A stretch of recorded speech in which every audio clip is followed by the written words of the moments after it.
my black fathers who ain't with their kids right now. Meaning you're here, your kids are at home. Not like you're not raising the motherfuckers or some shit. Come on, y'all, some fuck with me. So I'll be like, hell yeah, we out here drinking this shit, kids are at home. Okay, shout out to my man, you feel me, you here. One of the biggest compliments I get is how great of a father I am. And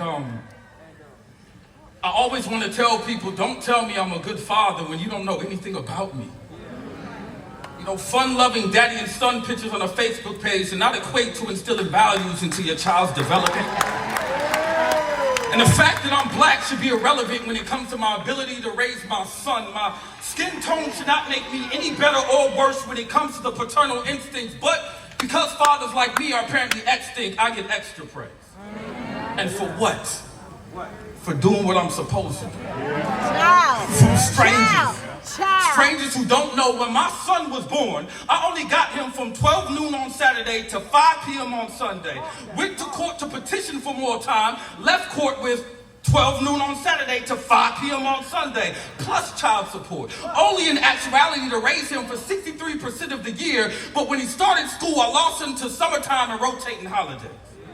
So when you see me in the streets with my little one and want to say, it's so good seeing a father doing this job, spending that quality time, don't, because I'm being robbed of the greatest gift. Forced to live through pictures on an iPhone to recognize the touch of my lips more than they do my fingertips, and the smell of his lotion every day I rub into my skin. So when I smell myself, I think of him.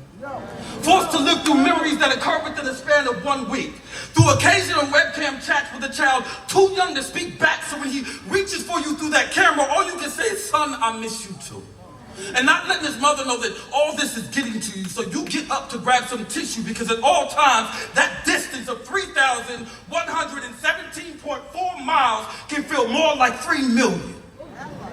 Try dropping your son off at the airport with 3 teeth in his mouth, go 4 weeks without him, watch him come back with 5, and see if you don't beat yourself up for not being around during that time. So don't tell me I'm a good father when you don't know anything about me.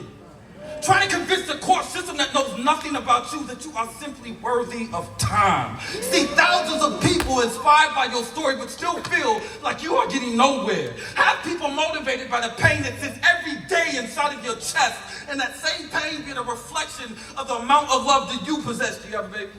I want you to imagine your newborn baby sleep.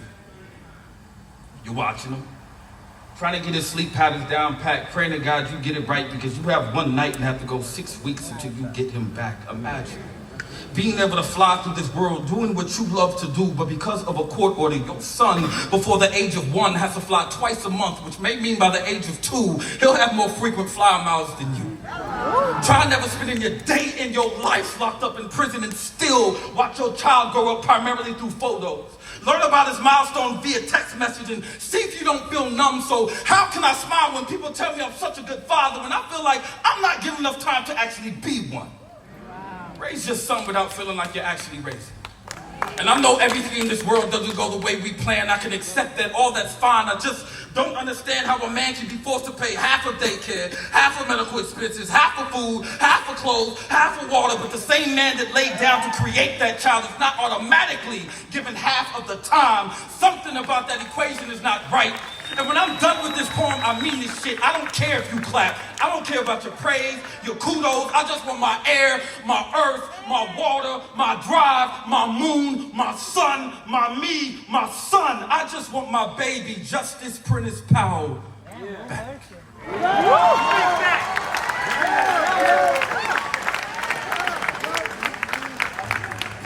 I had to do that poem.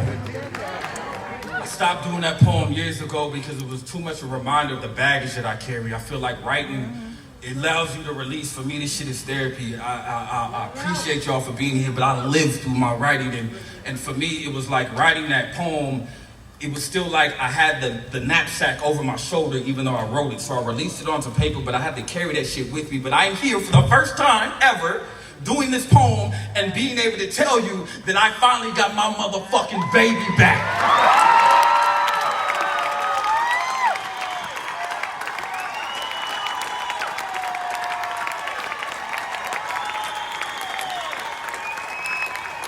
I spent 12 years flying to Florida, coming back, and my dude is at home. He's fucking up in school right now, and I still love him.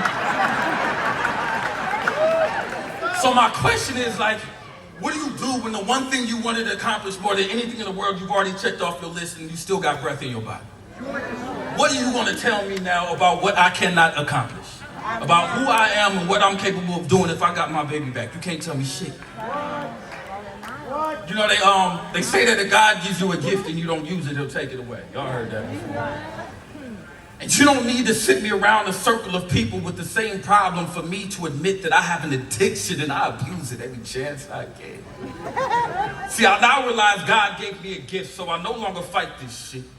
And I can't recall how many times I called in sick just so I could write this shit uninterrupted with no distractions, no corruption, just me and my thoughts dancing with each other's hearts until our wrists give way to my lips taking over, and then what comes out is like beautiful medicine.